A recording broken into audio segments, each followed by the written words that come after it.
This now, the COVID-19 pandemic made things worse for the already struggling economy in South Africa. Now with the variant after another variant and wave after another wave, what can we expect for the new year? Well, let's discuss this now with Economist Duma Gqubule. Mr. Gqubule, thank you very much for your time and Happy New Year. You know, it's the 1st of Jan. We may be very grateful that we made it to 2022, but there's most certainly that level of anxiety around our economic trajectory. What should we be expecting economically in this year and this quarter in particular?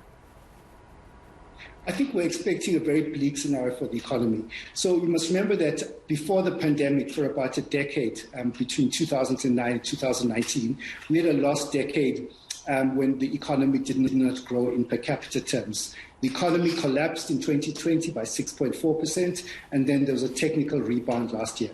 But the economy at the end of 2020, in December, was still lower than it was in 1919. So every single forecast, including by the government itself, is that the economy will revert to its pre-pandemic trend of low GDP growth. Now, let us remember that currently the unemployment rate for young youth is 77.4%.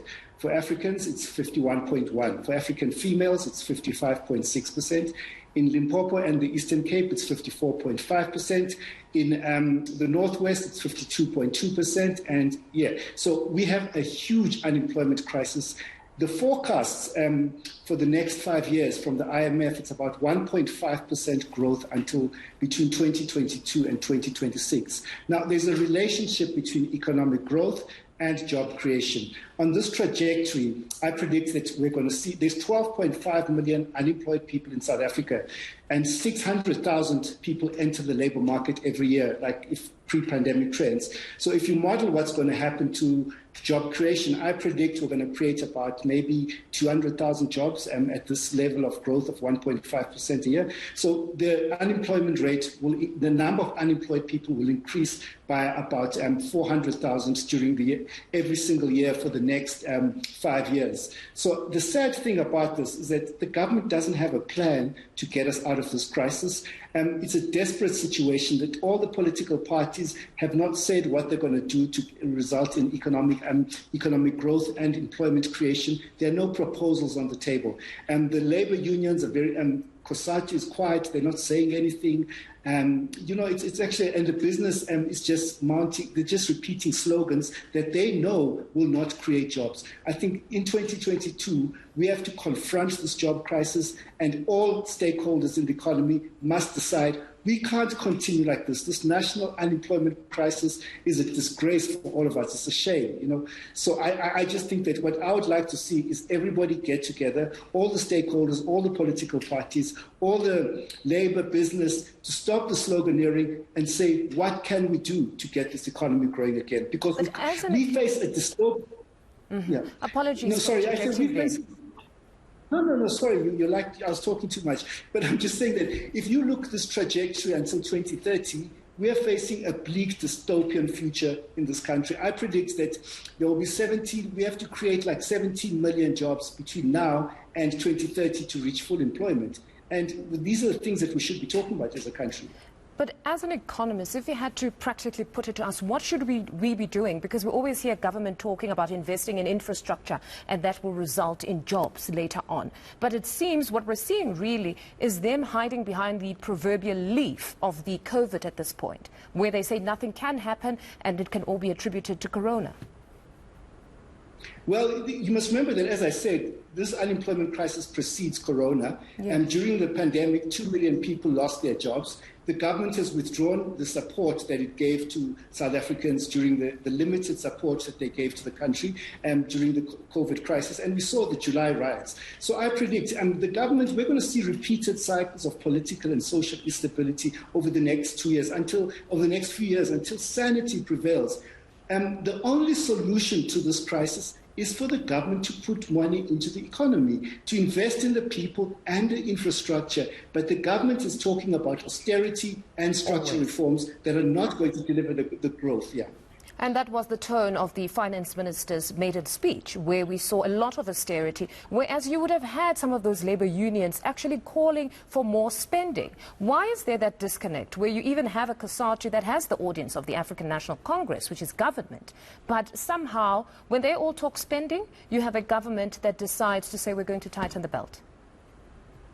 Yes, you don't. You see, the government is managed, national treasury is managed in the national economy like you'd manage a household. Now, in the household, you've got an independence between your spending and your income. So if you cut spending, you can cut spending. But in the national government, if you cut spending, you reduce the salary and the income of the country. So what the government is doing is going to make the ANC got a thrash and got a thrashing in the local government elections. Until 2024, I don't understand. Has the ANC got a death wish whereby they don't really care?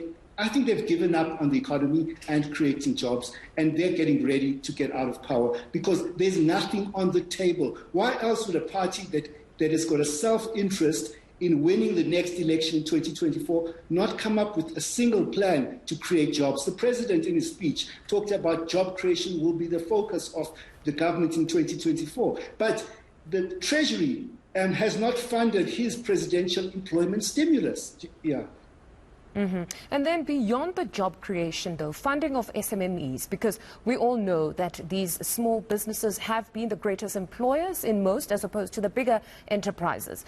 Are you seeing really action? Whereas we've heard from government where they constantly state that it's important to fund SMMEs. Okay, first of all, SMMEs can't create jobs when the economy is not growing. That's number one. So we have to get an economy that's growing for an environment for SMMEs to thrive. Second of all, there's no funding for SMMEs. It's a hobby of mine that I follow. The four major banks, their total exposure to SMMEs is about 20 billion rand, 21 billion rands, and that's about 0.3% of their total assets. I think the time has come for us to give quotas for the banks to lend to SMMEs. And then the government's contribution to SMME finance is disgraceful. The Small Enterprise Finance Agency, it's about 1 billion a year.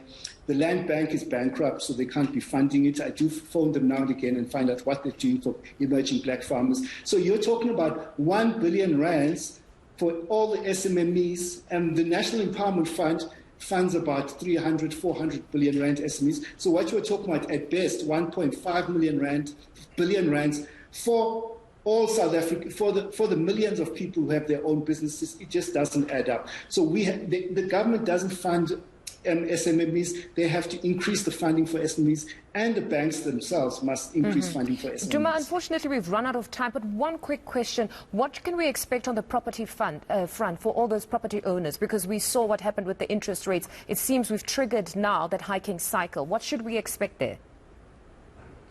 Do you know, I think it's insanity for the Reserve Bank to be hiking interest rates. You know, if you look at the United States and most of the countries, the United States has got an interest rates inflation rate of 6.8%, much higher than ours, and their interest rates are still 0 to 0.25%. And the same in the Eurozone, the interest rates are still low, despite inflation going up throughout the world for issues that are due to supply chain bottlenecks, not to do with increased spending in the economy. So I think it's insane for the Reserve Bank to be increasing interest rates. So now, how do you expect the property markets to perform when the cost of capital is going up and the economy is not recovering? Because those are the two major drivers of the property market. Sure, Duma, I was hoping for something very positive from you, but it's certainly going to need us to be prudent, very financially prudent this time around. But thank you very much. That was Duma Gqubule, an economist, speaking to us about what to expect in the year 2022 in terms of our trajectory, economic trajectory, that is.